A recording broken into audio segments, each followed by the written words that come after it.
Il s'agit dans cette capsule vidéo de faire quelques rappels concernant la génétique que vous avez vu dans les années antérieures. Alors, ici, vous avez un schéma à gauche qui représente une cellule dans laquelle vous allez retrouver les constituants principaux que vous avez évoqués depuis vos années de collège. Donc, dans une cellule, on trouve à l'extérieur une membrane plasmique qui va délimiter l'intérieur de l'extérieur de la cellule. Ensuite, on trouve un cytoplasme qui est le liquide intracellulaire et on trouve dans certaines cellules un noyau. Donc ces cellules qui possèdent un noyau sont, rappelez-vous, des cellules qui sont appelées des cellules eucaryotes, qui possèdent un vrai noyau. Le noyau porte l'information génétique sous forme de molécules qu'on appelle l'ADN, acide désoxyribonucléique. Donc cette information génétique est portée par ces molécules qui composent l'ADN. Alors petit rappel sur la structure de l'ADN. L'ADN est une molécule qui est composée de deux hélices que vous voyez ici. Alors ces hélices, on peut les appeler aussi des brins ou des chaînes de l'ADN.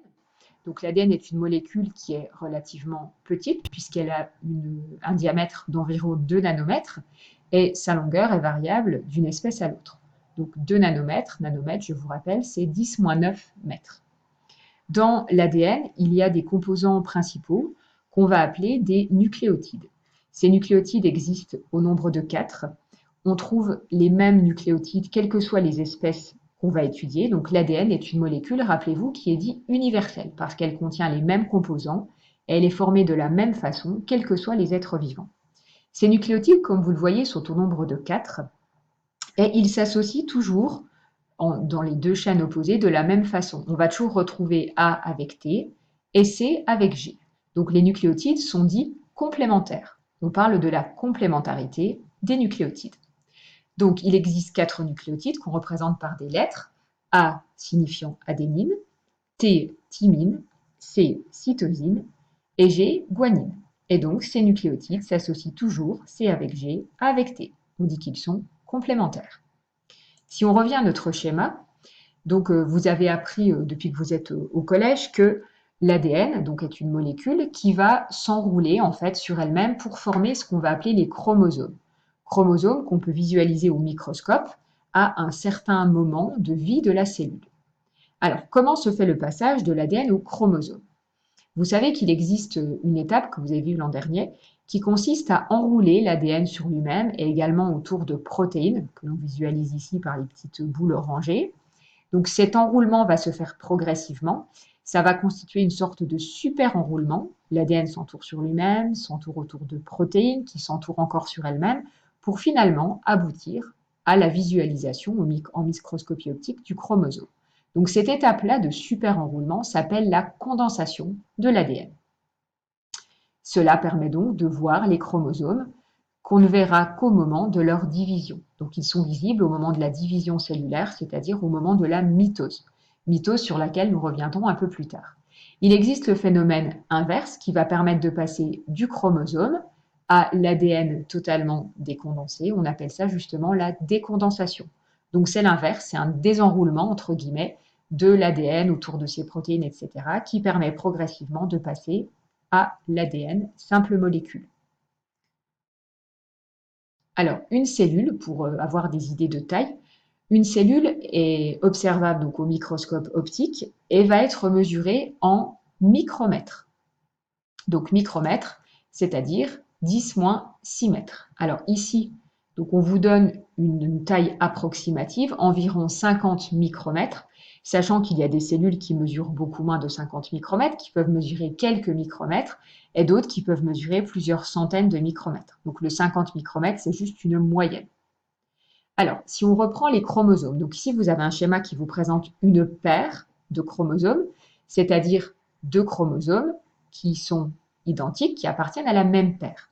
Rappelez-vous, chez l'être humain, par exemple, nous allons le voir après, il y a dans chacune de nos cellules 46 chromosomes qui sont organisés en 23 paires. Alors, sur ces chromosomes, que trouve-t-on? Alors déjà, petit rappel au niveau de la structure, les chromosomes ici ont été représentés avec 2 bras, comme vous les aviez sans doute appelés au collège. Maintenant, vous savez qu'il s'agit de ce qu'on appelle des chromatides, donc une chromatide ici, une autre là, et on retrouve la même chose sur l'autre chromosome. Et ces chromatides sont attachées entre elles par ce qu'on appelle le centromère.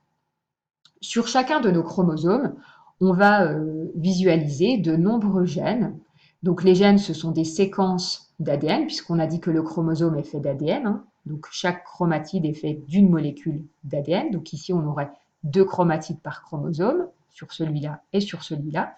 Et une petite partie de l'ADN, une séquence de nucléotides, va pouvoir exprimer un caractère. Donc cette séquence va porter une information, on appelle ça un gène. Donc ici, nous avons représenté en rouge et noir l'endroit où se trouve un de ces gènes, sachant qu'il y en a bien sûr d'autres, hein, mais ils n'ont pas été représentés sur cette paire de chromosomes. Et ce gène-là est un gène identique, ici et là, puisqu'il se situe au même endroit sur les 2 chromosomes de la paire. Donc on va dire qu'il s'agit du même gène, c'est-à-dire qu'il va donner le même type d'information. Enfin, il va servir à apporter une information particulière. Par exemple, prenons un exemple alors qui n'est pas forcément scientifiquement correct, mais qu'on peut vous donner comme, pour que vous compreniez. Imaginons le gène qui sert à coder la couleur des yeux. En tant qu'être humain, nous avons tous ce gène qui sert à coder la couleur de nos yeux, c'est-à-dire à former des pigments qui vont colorer nos yeux. En revanche, tous les êtres humains n'ont pas la même couleur des yeux. Ça veut dire qu'il existe pour ce gène des informations qui peuvent être différentes d'un individu à l'autre. Ces informations différentes, c'est ce qu'on appelle des allèles. Alors, ici, je continue sur mon schéma. Donc, on dit qu'il s'agit du même gène car il est situé au même endroit. C'est ce qu'on appelle un locus sur un chromosome. Alors, ces différentes versions de gènes, rappelez-vous, vous le savez très bien, c'est ce qu'on appelle des allèles. Ces allèles, donc, sont des versions différentes de la séquence d'ADN qu'on peut trouver donc, de manière différente sur les 2 chromosomes d'une même paire. Donc ici, on imagine qu'on va avoir un allèle de ce gène, et là, dans une autre couleur au niveau de la schématisation, un autre allèle de ce gène. Alors un individu peut très bien posséder les 2 allèles identiques ou 2 allèles différents pour un même gène. Ces allèles apparaissent au cours de l'évolution par un grand mécanisme que vous avez également vu en seconde qui s'appelle les mutations. Donc la mutation, c'est un changement qui se fait dans l'ADN et qui va changer quelques nucléotides de l'ADN. Alors pour information, au niveau de la taille, un chromosome au niveau de son diamètre mesure à peu près 700 nanomètres.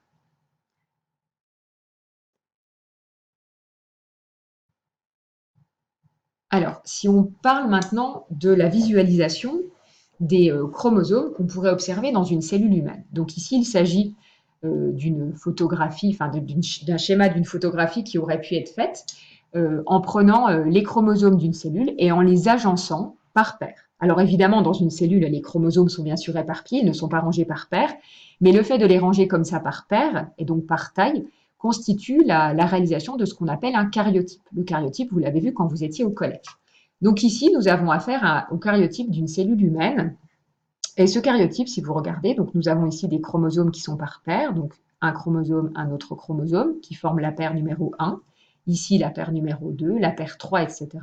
Donc chacun de ces chromosomes a été représenté de cette façon, avec 2 chromatides. Et si on regarde la totalité, nous voyons qu'il y a 23 paires de chromosomes, la 23e paire étant la paire de chromosomes sexuels, c'est-à-dire les chromosomes qui définissent le sexe de l'individu. Donc ici nous avons un X et un Y, il s'agira donc d'un homme. Si nous avions eu 2 X, il se serait agi d'une femme. Alors, petit rappel, hein, chromatide centromère, comme on l'a vu précédemment. Alors ici, on donne ce qu'on appelle ici la formule chromosomique, que vous n'avez peut-être pas encore vue en seconde, on en reparlera.